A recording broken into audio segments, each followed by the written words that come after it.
Hey, looking for a good vacation trip? Try East Los. You get to go around, you get to show off your tattoos, look at the murals, try the food. You look around the shops, get in your car, and then get out of your car, walk around a bit, try the payphones. They don't work anymore, but that's just on you. Any place is better than, of course, Minneapolis. Why would you want to go there? And welcome back. Here we have another video. This is another Glenn Beck. I'm going to react to "We Mexicans are reclaiming our territory. These quotes prove an immigration scam. Question mark, exclamation mark. So what is happening here? So I have not watched this yet. And we are going to look. 3, 2, 1. Welcome to the program. I have read many of your books. We've had you on for all of them. I think, Peter, this is the most important book you have written yet. Oh, well, thank you, Glenn. We have worked together for a long time. That means a lot to me. Thank you. It's one of those issues that we've talked a lot about in general, which is immigration, but the book is really about weaponized immigration and real agenda behind it. An agenda, by the way, that I quote them as explaining in the book.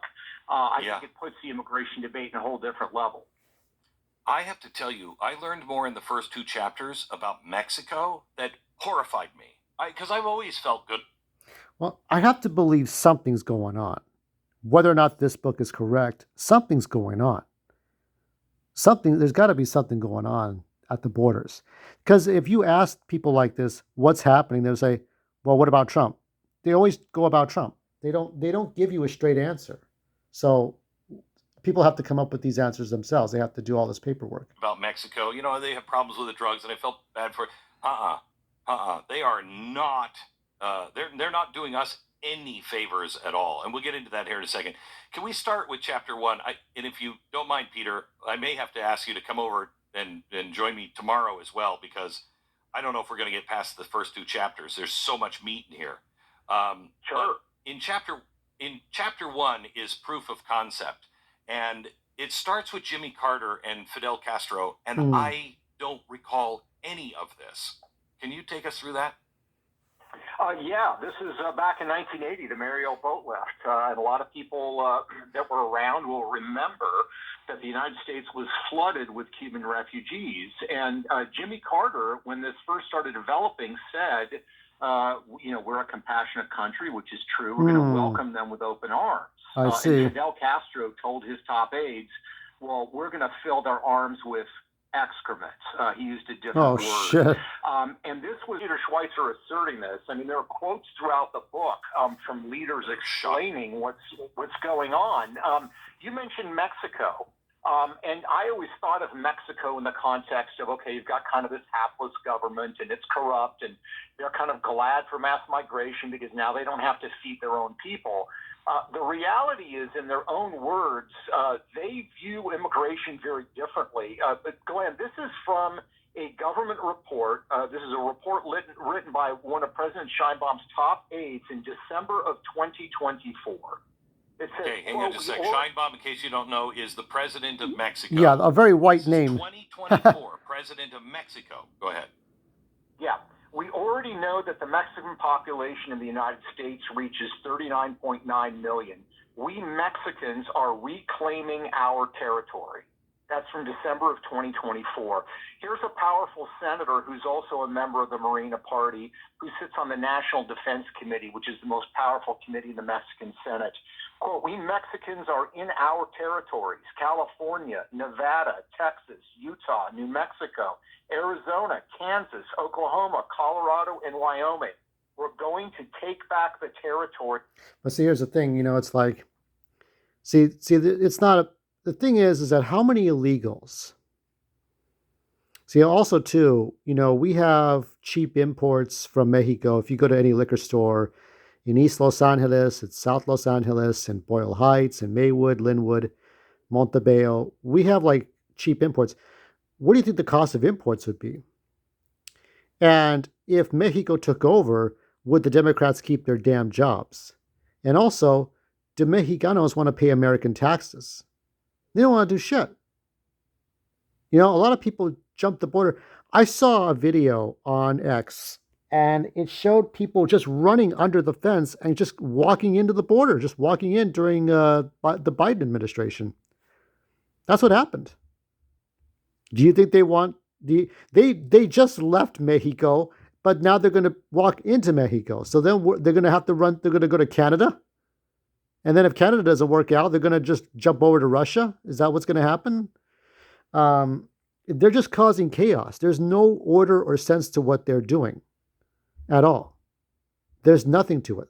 There's no order. It doesn't make sense to really do it. There's a sensibility of being anti-American, but overall, it doesn't make any sense. Okay, because they're trying to get for illegals. It's trying to get American benefits, but once America is not America anymore, then those benefits are fucking gone. See, the whole thing doesn't make any sense. It's just that was stolen from us. And, Glenn, you hear these quotes and you think, okay, well, maybe this is just bravado.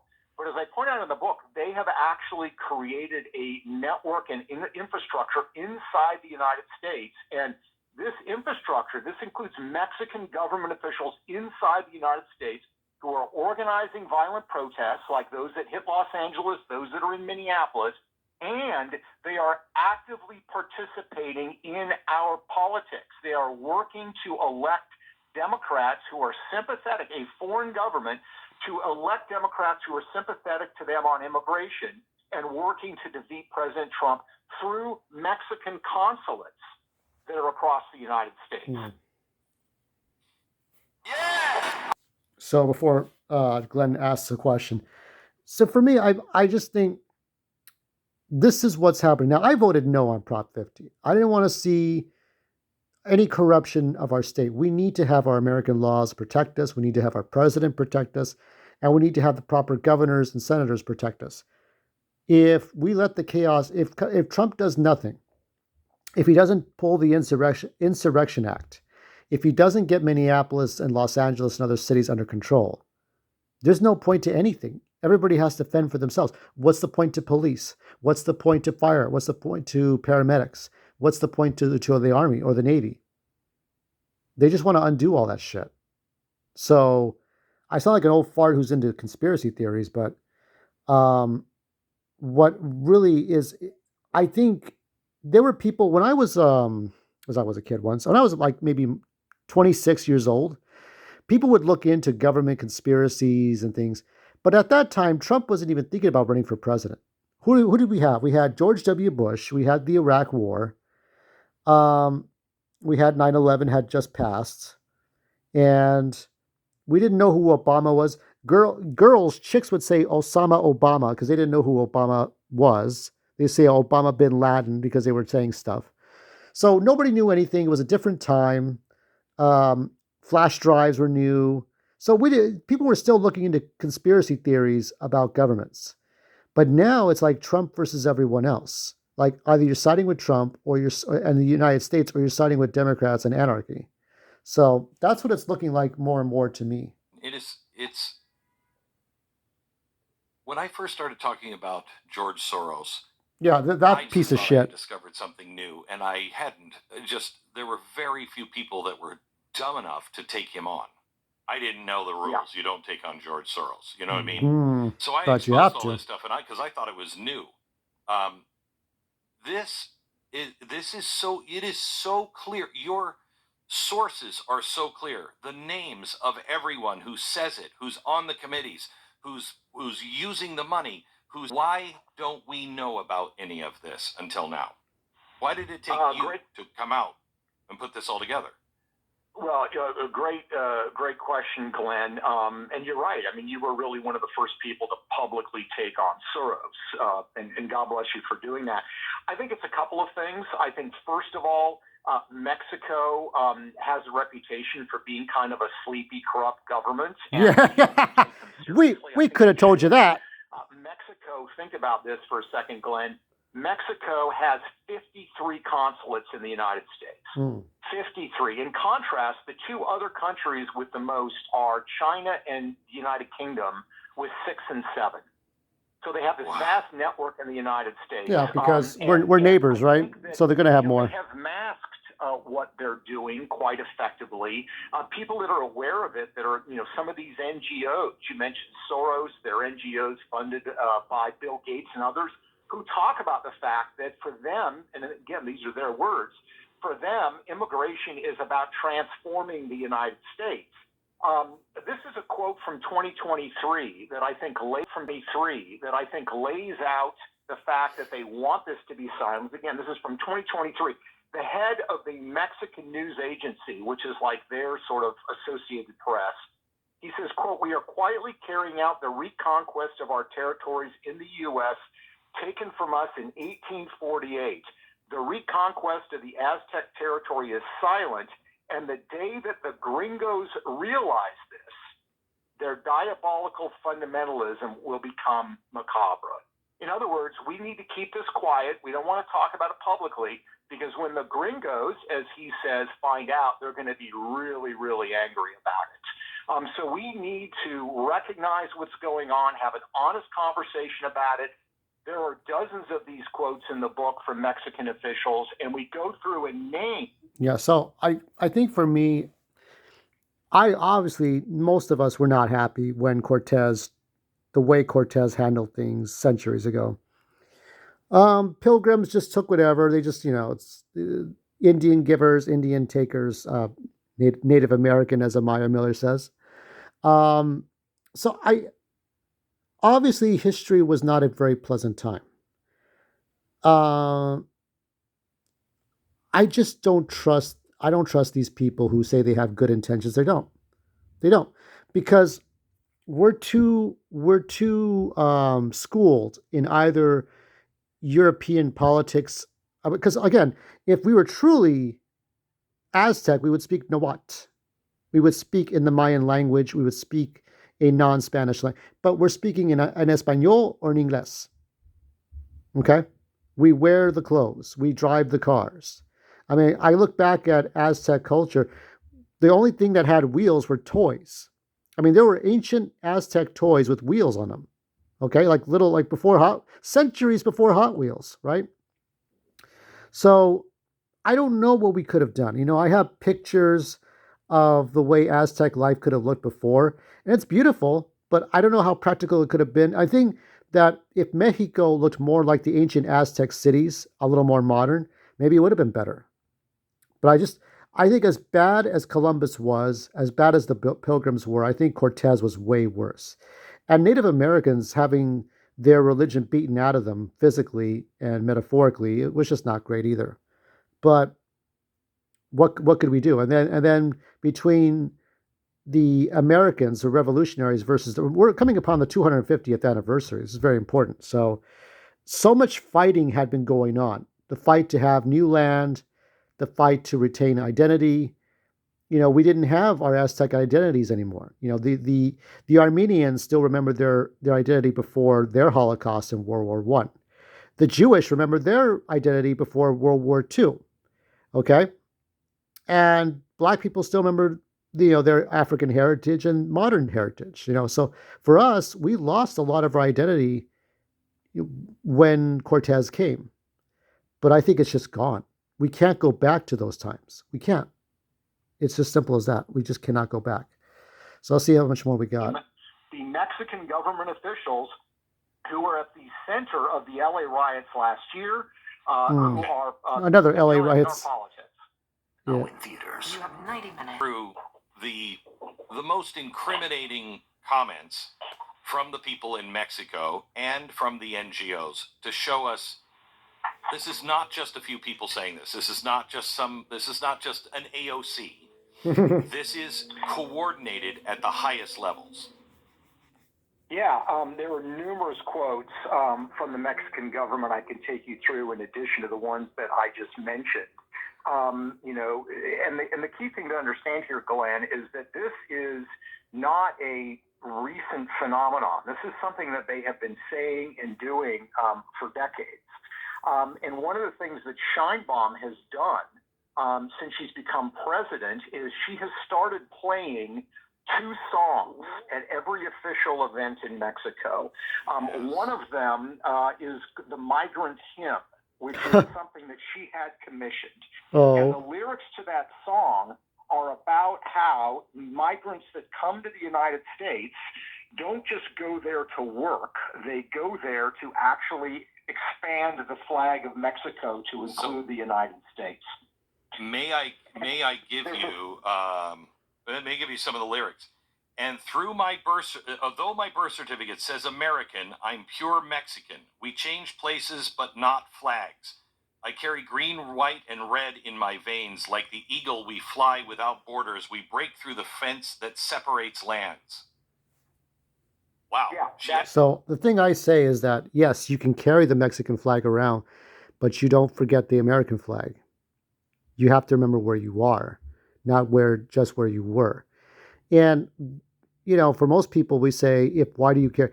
I would hear stories of black people setting the or black kids setting the flag on fire. Don't start a fight.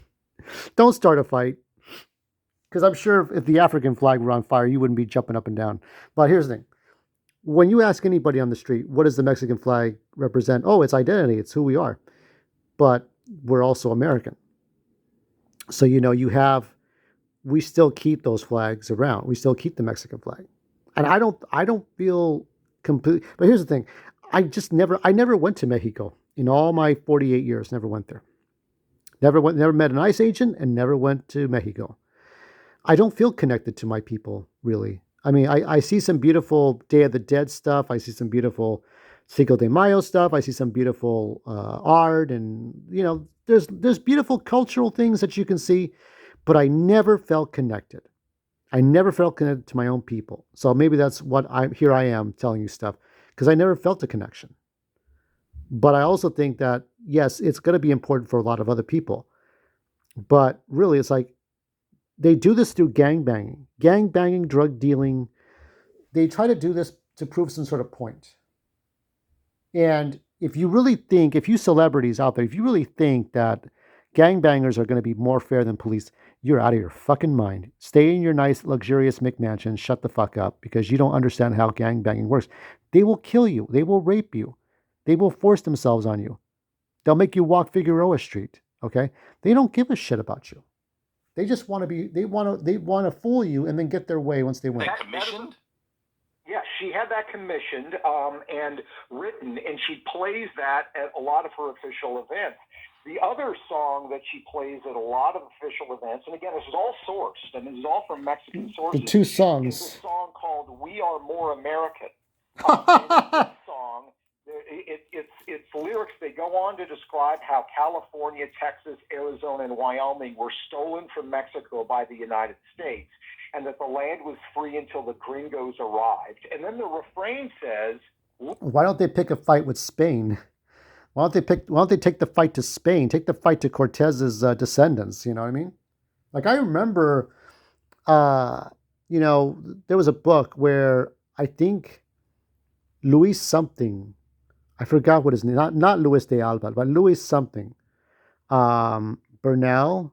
But there was a guy, I think one of his lieutenants wrote a journal about how, you had slaves already. You had slaves already, people already enslaved by the Spaniards, the Inquisition. But then Cortez came one day and says, I am Quetzalcoatl. I am Quetzalcoatl. I am the god. So everybody's like, oh my God, Quetzalcoatl, he's here to save us all. And then you all know what happened from there. So, like I said, Hernan Cortez was the worst of all those people. But it's like, what our fight was not so much with them, our fight was with Spain. But Spain doesn't have any sovereignty. I remember Spain, there was all this fighting about who owned what. That took a while. You had the Louisiana Purchase. You had all those. If you remember the United States map, and you had the 13 colonies here, right? So here's my finger here, 13 colonies, right? And then you have these weird big state-looking things. That was fighting for the territories, so we would get all 50 states, right? But yeah, what a bunch of bullshit. She doesn't care. Scheinbaum doesn't give a shit. More American than all of the gringos. Indians from two continents mixed with Spanish. We are more American than the son of an Anglo-Saxon. There's a very strong ethnic component to this. And again, I could go on and on and on. Peter, can you imagine if Donald Trump had commissioned a song to be sung that had anything like that in reverse? What people would say. Yeah. Meanwhile, the left has been saying this is not an invasion. Yes, it is. Not an invasion. And people believe that it's not an invasion because they know that, people are struggling to get. But the president of Mexico is commissioning these songs and playing them at her rallies. That's an invasion. That's right. And by the way, those songs are also now being played at these protest rallies inside the United States. So when you see Mexican flags being waved in Los Angeles or in the Twin Cities right now, that's not a coincidence. We know that the flag that was waved in Los Angeles was given to that motorcycle rider. You remember that iconic picture? Yeah. That flag was given to him by the Mexican consulate. And they play these songs in the United States, saying, we are more American than the gringos. This is our land. Let me just read a quote from a journalist. Hang on. Ricky, can you get Matt to get those two songs, have them translated, and release them with the translation? So just put the translation. I can't wait for tomorrow's songs. Right, go ahead. We've only got about Zapata. This is a Mexican Not Zapata. He says when he talks to his friends and colleagues in Mexico, they confidently explain, we are taking it back, meaning the American Southwest. So this is him, quote, so what we are witnessing with this massive legal or illegal immigration of Hispanics, mainly Mexicans, it is a silent, persistent reconquest of vast territories in the U.S. American Southwest. With a strong Mexican population, a reconquest that will have important geopolitical consequences for the future of the United States. Again, this is not me saying it. This is not some crazy lunatic saying it. These are government officials, respected journalists, and pillars of society in Mexico. And Glenn, the protests in Los Angeles last year, I named the Mexican officials that live in the United States. Think about this. There are senior Mexican government officials who live inside the United States who are fanning the flames, organizing these protests, and cheering them on. And I quote them extensively in the book. All right, so we're going to have you quote them, name them by name, and I want to encourage you. This is such an important book. It's called The Invisible Coup. So I lastly want to show you, this is beautiful, isn't it? I asked Grok to make me some art about what Aztec life would have been like. This is the real Mexico. Look how beautiful. Now, there was truth to this. When Cortez and the others came, the Inquisition, they saw like a river system. It was such a cool river system of how they would ship things around. So for AI, this is so beautiful. I mean, look at this. Look how nice. Look how nice this looks. Isn't that something? Look at that. Right? This is beautiful. This is the real Mexico. The real Mexico. Look at all these people dressed back then. I mean, yeah, it's AI shit, but look, this is so neat. Look at these temples you'd have to walk upstairs. People exercised, they walked upstairs, okay? And here's another one. We got some llamas, we got some horses. Yep, this looks a little modern, look a little more modern. So you could go to, the Machu Picchu was not a bunch of ruins, and you could go there and shop and stuff. Look how nice. Look at these jagged lines. For once, Grok does some nice art. Shine Bomb, let me say this. Shine Bomb doesn't give a shit, okay? Why do people, if Mexico is so much better, why do people leave? Why are people running away from Shine Bomb? Okay? It doesn't make any sense to me, because now you're just being, you're contradicting yourselves. Hold on. I got some color problems here. Look how beautiful that is. So I asked Grok to make some images of an Aztec city with some modern stuff in there, as though Cortez had a heart attack and died on his way to South America. Okay? Or Anahuac, the land between the waters, Anahuac, before it became South America. So Hernan Cortez never made it, and nobody saw Quetzalcoatl. So this is a nice little picture. Scheinbaum doesn't give a shit.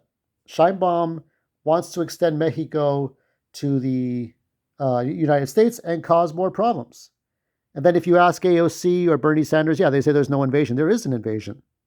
It has to start slowly, but they're so bad at this. This is what's happening, okay? And you see the chaos in Minneapolis, you see the chaos in other cities. Carry the American flag. I don't care if you carry other flag. I don't care if you carry the German flag. I don't care if you carry the Raiders flag. Just carry the American flag. Because this is the most orderly country we have right now with Trump at the helm. Because the alternative would be fucking chaos, and they don't give a shit about you. The Democrats don't give a shit about you. The most corrupt Republicans don't give a shit about you.